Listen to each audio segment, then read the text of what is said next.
Qui n'a jamais vu des fèves de cacao séchées? Qui n'a jamais vu les produits dérivés de ces fèves sur le marché? Qui n'a jamais entendu parler du savon fabriqué à base de cacao? Le savon de cacao. Voici la dernière trouvaille qui vient enrichir le rang des produits cosmétiques qui meublent les rayons de beauté et parfumerie des grandes surfaces. Présenté comme produit à multiples vertus, le savon de cacao ne s'absente presque plus des présentoirs lors des foires d'exposition. Pour comprendre pourquoi il est tant adulé, nous avons fait une petite excursion dans un atelier de fabrication artisanale à Yaoundé.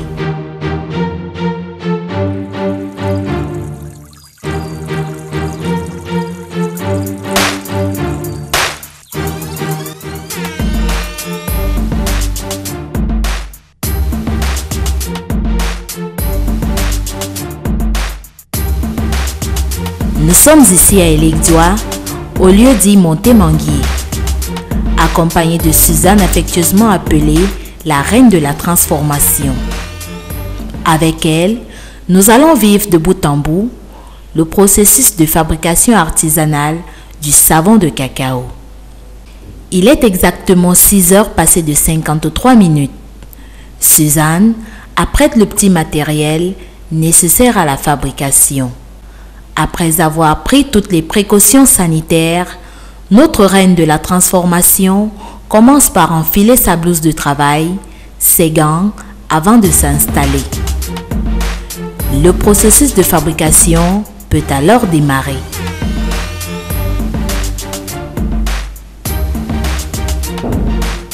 Elle commence par mélanger la soude avec de l'eau, puis verse de l'huile de palmiste préalablement apprêtée pour la circonstance.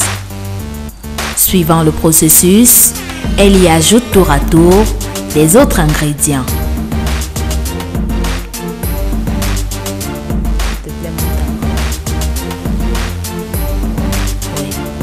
Du silicate, une substance moussante et du parfum. Tout ceci à différentes doses. Elle va alors mélanger le tout jusqu'à l'obtention d'une pâte homogène.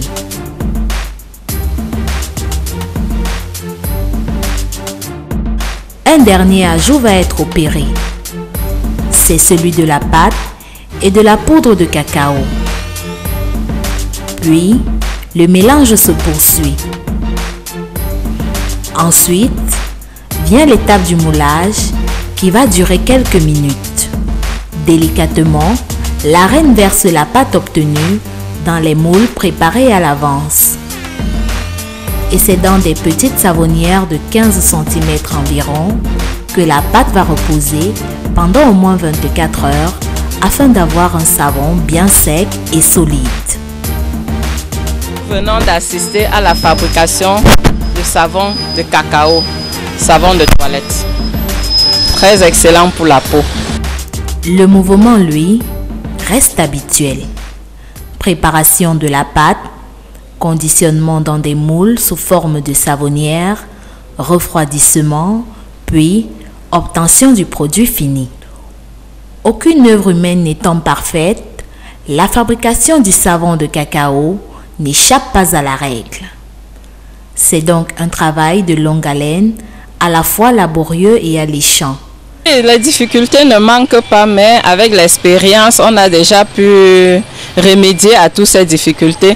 Parce que quand tu ne tournes, mélangeant l'eau avec du savon, si tu vas dans un sens, il faut aller dans un seul sens. Tu vas dans le sens contraire, ça échoue. Il faut aller dans un seul sens et laisser que l'eau et l'huile se mélangent complètement jusqu'à avoir une pâte homogène, avant de commencer à mettre les ingrédients qu'il faut mettre pour avoir un bon résultat comme celui-ci.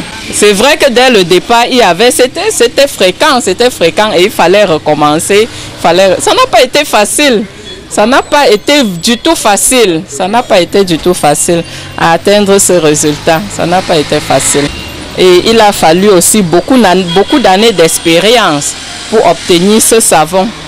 Si, beaucoup de formation même. Parce que je me suis déplacée, allée même dans les usines à Douala pour voir comment il faut.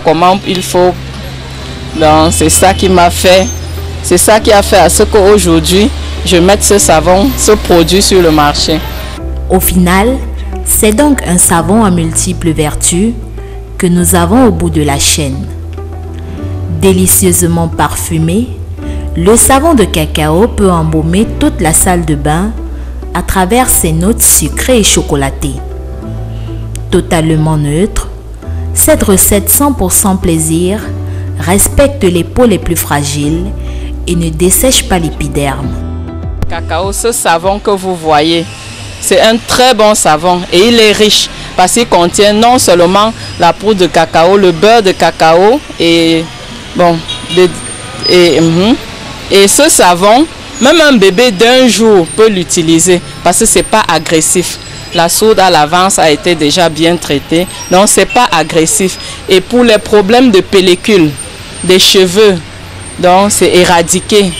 Pour les bébés d'1 jour, les bébés qui ont les boubouilles, qui sortent les boubouilles, avec ce savon, vous les lavez avec, le bébé est propre, pas de problème de peau. Même nous-mêmes, les grandes personnes qui avons les démangeaisons, les boutons, les boubouilles, avec ce savon, problème résolu. Et pour nous, les femmes, pour les masques faciales, celles qui ont les boutons, les boubouilles, qui n'ont pas le visage lisse, elles prennent ce savon, elles font mousser et puis elles ajoutent à cela du citron et elles appliquent le visage. Si le beurre de cacao est l'ingrédient qui rend le chocolat si calorique, il a aussi du bon pour la beauté car il possède de nombreuses propriétés cosmétiques. Ce beurre de couleur ivoire à jaune clair est la matière grasse végétale issue de la pression des fèves de cacao qui permet par ailleurs d'obtenir la poudre de cacao. En faisant une rétrospection, Suzanne Kamgang Malendje, épouse Bobda, n'avait jamais songé au domaine de l'agriculture, encore moins celui de la transformation des fèves de cacao. Moi, avant, j'étais d'abord caissière à African First Bank. Oui, et ce mal de dos, c'est là où j'ai eu ça. Parce que c'était pas facile le travail. Bon, j'ai eu ce mal là-bas et j'ai abandonné le travail. Et entre-temps, je faisais aussi dans la teinture un peu de tout. Bon, maman Suzanne ne croise pas les bras, c'est une battante. Je ne croise pas les bras, tout ce que je vois devant moi, je fais. Et je me forme. Donc, c'est ça. Donc, quand j'ai maintenant engagé la transformation, c'est là où je me suis maintenant concentrée.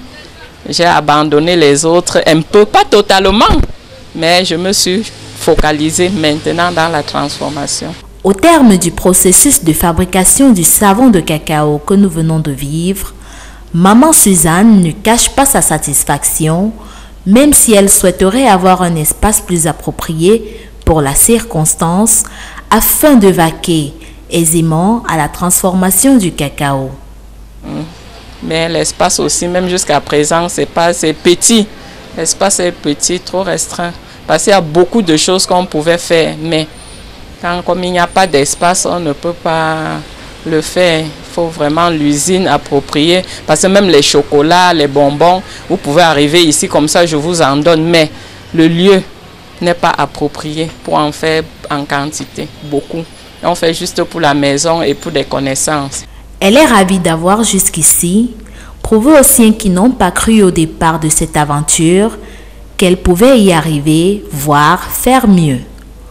Aujourd'hui, grâce à son époux et ses enfants, principaux adjuvants de la transformation, elle peut alors vanter les bienfaits du cacao ainsi que ses produits dérivés. Je suis avec mes enfants, mais sinon au départ, c'était pas facile. Mon époux, il ne comprenait pas. Mais aujourd'hui, lui-même a compris avec les enfants que non, c'est ça le beurre de cacao. C'est très bien pour la santé, pour la peau et pour le bien-être. Et nous tous, nous sommes engagés, du plus petit au plus grand. Même monsieur aussi, il est engagé vraiment et il m'encourage beaucoup. Mais au début, c'était pas facile.